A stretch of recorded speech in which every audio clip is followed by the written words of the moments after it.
Hello student, कैसे हो? सब ठीक हो? आज हम लोग पढ़ेंगे ferrum phos specially for effect of respiratory tract and haemorrhage. Ferrum phos का जो मेन इफेक्ट है वो रेस्पिरेटरी ट्रैक्ट पर और हेमरेज पर बहुत ज़्यादा है। फेरम फॉस मिनरल किंगडम की मेडिसिन है जिसका सिनोनिम्स है ferrum phosphate and phosphate of iron. इसके प्रूवर हैं डॉक्टर जेसी मॉर्गन, जो होम्योपैथिकली प्रूव किए 1876 में, और बायोकेमिक मेडिसिन के रूप में डॉक्टर W.H. सुसलर ने इसको प्रूव किया। It is a great homeopathic as well as biochemic medicine. It is the phosphate of iron and constitutes one of the organic tissue salt of Susler. ये बहुत अच्छी medicine है, homeopathic भी और biochemic से भी, जो कि आयरन के डिफिशियंसी को फुलफिल करती है। आयरन के कमी की वजह से जो सिम्टम्स आते हैं उसके लिए फेरम फॉस है।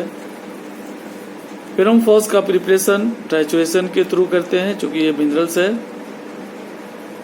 इसका कंस्टिट्यूशन है ferrum phos patient is very best adapted to anaemic persons, nervous, young persons. इसके जो फेरम फॉस के पेशेंट एनेमिक होते हैं, नर्वस होते हैं, यंग होते हैं। इसका मियाजमेटिक बैकग्राउंड सोरा है, डायथेसिस हेमरेजिक है।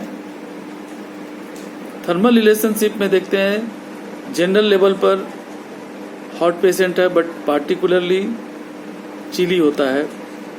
जहाँ पर अफेक्टेड होता है जो एरिया, वो बहुत ज़्यादा ठंड से सेंसिटिव होता है। इसके जो डिस्चार्जेस हैं वो बहुत शुरू में तो नेग्लिजिबल होगा, लेकिन लास्ट में बहुत ज़्यादा क्वांटिटी में डिस्चार्जेस होता है। बहुत ज़्यादा क्वांटिटी में अगर ब्लीडिंग होती है तो ब्राइट रेड होगा, लेकिन कोगुलेशन बहुत जल्दी हो जाता है। इसका टंग दो स्टेज में दो तरह का होता है। नॉन इन्फ्लामेटरी कंडीशन में टंग का कलर पेल होगा और इन्फ्लामेटरी कंडीशन में टंग का कलर रेड होगा। बाकी का tongue clean, Solan and indented दोनों कंडीशन में मिलता है, यानी कि टंग में साफ दिखेगा, सोलेन दिखेगा, सूजा हुआ दिखेगा, दांत का निशान दांत उसके टंग पर रहता है। इसका टेस्ट जो फेरम फॉस का होता है ब्लडी होगा, रोटेन एक जैसा होगा और अर्थी होता है, बिटर भी होता है फेरम फॉस का टेस्ट। फेरम फॉस का जो एलिमेंट्स होता है,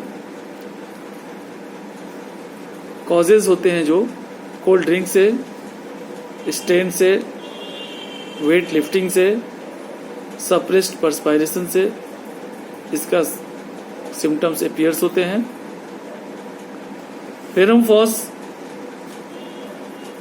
का जो पेशेंट मेंटल लेवल का जो होता है, जो मेंटल सिम्टम्स फेरम फॉस के होते हैं, वो फेरम फॉस पेशेंट अकेले रहना पसंद करता है।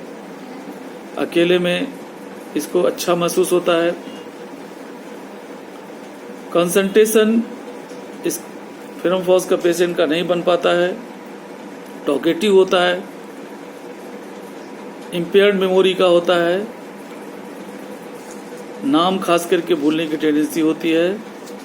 इसका जो कैरेक्टरिस्टिक्स है, फुलनेस बहुत इम्पोर्टेंट है। फुलनेस खास करके ब्लड वेसल्स में फुलनेस, तो there is a irregular blood distribution, inflammation characterized by dilatation of the blood vessels. irregular blood distribution की वजह से इन्फ्लामेशन हो जाता है। और ब्लड वेसल्स डायलेट हो जाते हैं। हेमरेज इसका बहुत इंपॉर्टेंट है, जो ब्राइट रेड होता है, कहीं से भी ब्लीडिंग हो सकती है, कभी भी हो सकती है, यानी कि blood vessels are distended, bleeding from anywhere and everywhere in the body. In haemorrhage blood is bright red and coagulates very easily. Ferrum phos patient का नमनेस बहुत इंपॉर्टेंट है, खास करके जहां पर नमनेस रहता है वहां पर पल्सेटिंग सेंसेशन होता है, स्पेशली ड्यूरिंग फीवर। हेडेक इसका जो होता है वो कंजेस्टिव हेडेक होता है, खास करके बच्चों में, जो कि कोल्ड एप्लीकेशन से रिलीफ मिलता है। यूरिन के केस में देखते हैं फेरम फॉस को कि यूरिन इनकॉन्टिनेंस होता है due to weak inspector, sudden urging to urine, must hasten और यूरिन विल स्केप। यूरिन जब इसको फील होता है तो जल्दी में जाना चाहता है, अगर जल्दी में नहीं गया तो कपड़ा में भी होने का हो जाता है। फेरम फॉस का जो वॉमिटिंग है बहुत इम्पोर्टेंट है। इसका वॉमिटिंग रेड ब्लड का होता है या अनडाइजेस्टेड फूड्स का वॉमिटिंग होता है, उसके साथ सावर इरुक्टेशंस होते हैं।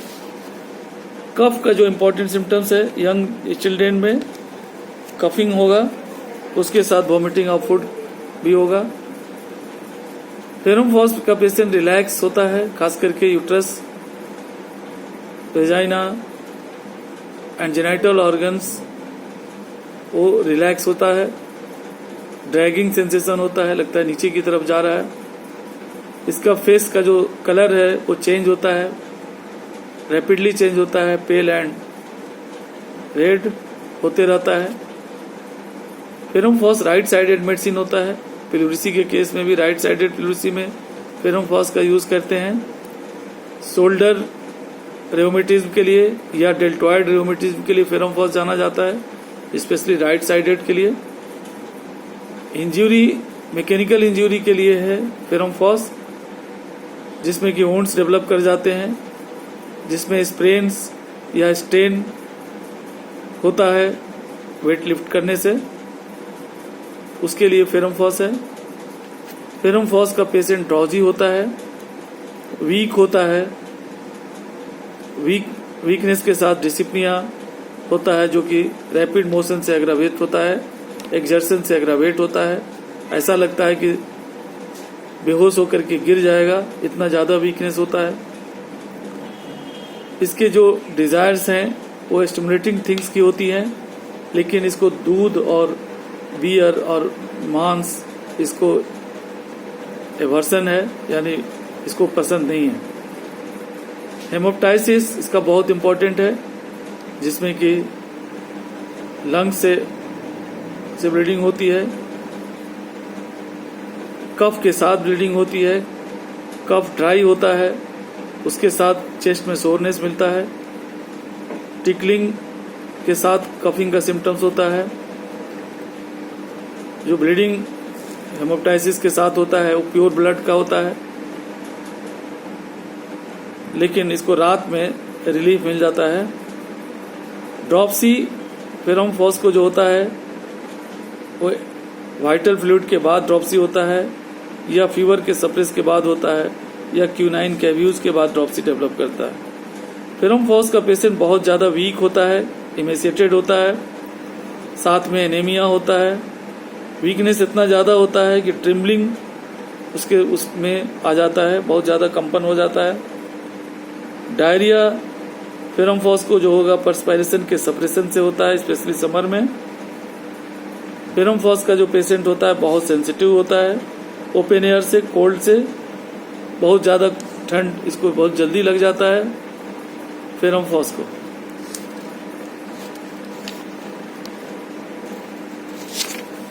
फेरम फॉस का मोडालिटीज, एग्रावेशन जो होता है वायलेंट मोशन से होता है, फिजिकल एक्सर्शन से होता है, ईटिंग से होता है। रिलीफ जो मिलता है वॉकिंग स्लोली, प्रेशर से, आफ्टर राइजिंग एंड इवैक्यूएशन से। इसका कंपेरिजन हम लोग एकोनाइट और चाइना आर्सेनिक से करते हैं। तो यहीं फेरमफॉस खत्म हो गया। फेरमफॉस से कोई अगर कंफ्यूजन हो, कोई किसी तरह का क्वेश्चन हो तो एक एक करके पूछो। माइक को ऑन कर लो और पूछो।